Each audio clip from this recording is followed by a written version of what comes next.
Minority Bloc marimpong binatiko sa tinawag na fake news yung pong alegasyon ni Senator Raimie Marcos sa munoy pagtatangka na magkaroon ng charter change. May update dyan si Bombo Angelo Aganan.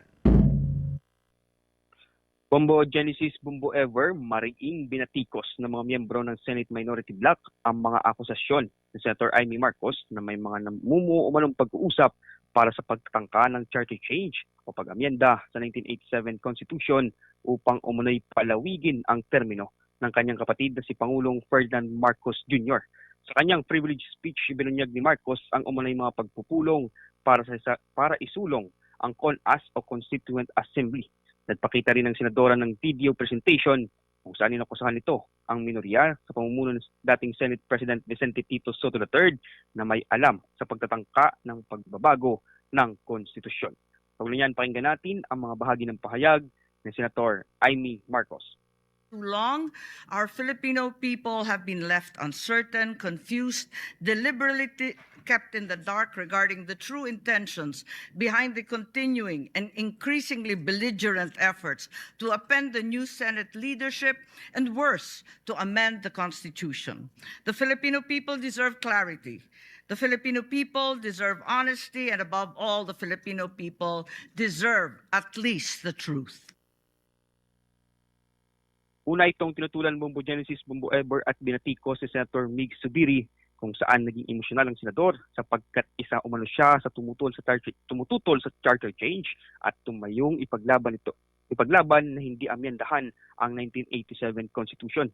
Dagdag pa ni Zubiri, hindi umano kailanman na pag-usapan ng kanilang grupo ang charter change kahit noong sila pa ang nasa mayorya, kaya't wala umano silang kinalaman sa mga paratang ni Marcos. Banat nito sa kapwa senador kung may galit anit sa administrasyon ng kanyang nakababatang kapatid na si Pangulong Marcos, huwag umano idamay ang mga walang kinalaman dito. Kasunod nito, naghain ng motion si Zubiri na alisin sa official na record ng Senado ang video na ipinakita ni Marcos. Narito't pakinggan natin ang mga bahagi ng pahayag ni Senator Migs Zubiri. Kung galit po kayo, magsalita po siya dyan, mag-aalis siya sa gobyerno niya, mag-aalis siya sa kapatid niya, burahin niya kapatid niya.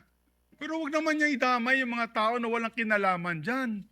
Katulad niyan, never ako kinausap ni Senate President Soto. Never ako kinausap ng mga kasamahan ko dito about charter change. Kasi alam din nila, tutol ako. Tinanong ko din sila, wala silang kausap, wala silang kinalaman, wala silang alam sa charter change. This whole group is just nodding, shaking their heads. There is no such thing. Inday-badiday na ba tayo dito sa Senado? Kaya nga sinasabi, we're a circus. I apologize to those who are watching. They think we're a circus. We are a circus because this type of language that we are pushing in this August chamber, it's unparliamentary. Si Senator Vicente Tito Soto III naman nilinaw na narinig niya ang mga ideya patungkol sa charter change, ngunit mariing iginiit ng dating Senate President na kailanman ay hindi siya naging pabor dito. Ayon kay Soto, ang tanging nakikita niya na kailangan ngayon ay character change at hindi charter change. Narito't pakinggan naman natin ang mga bahagi ng pahayag ni Senator Vicente Tito Soto III. I would like to take exception of my being mentioned there. Parang lumalabas na parang lahat ng narinig nila o nakipag-meeting sa akin ang speaker o kung sino pa, parang pumayag ako. Sana tinanong nila yung source nila, pumayag ba ako? Ang mas gusto ko, CHA. C-H-A, not charter change. Ang kailangan natin, CHA, character change. That is what we need. Binatikos din Bombo Genesis ni Senator Francis Kiko Panghilinan ang mga aligasyon ni Marcos.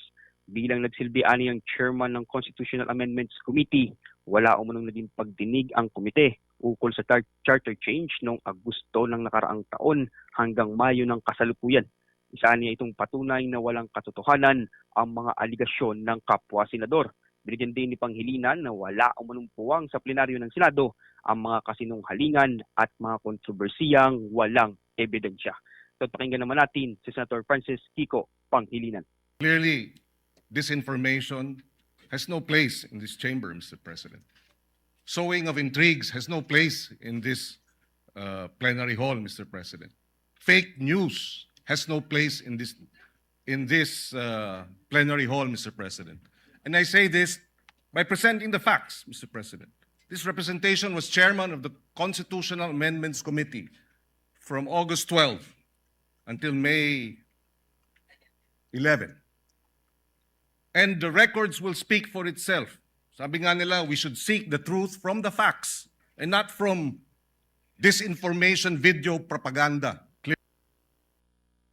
Samantala, Bumbo Genesis, Bumbo Ever, parehong sentimento naman ang pinahayag ni Senator Raffy Tulfo. Haw-siyaw kung tawagin ng senador ang video presentation ni Marcos dahil puro lamang umano gawa-gawa, katang isip at opinyon lamang ang video.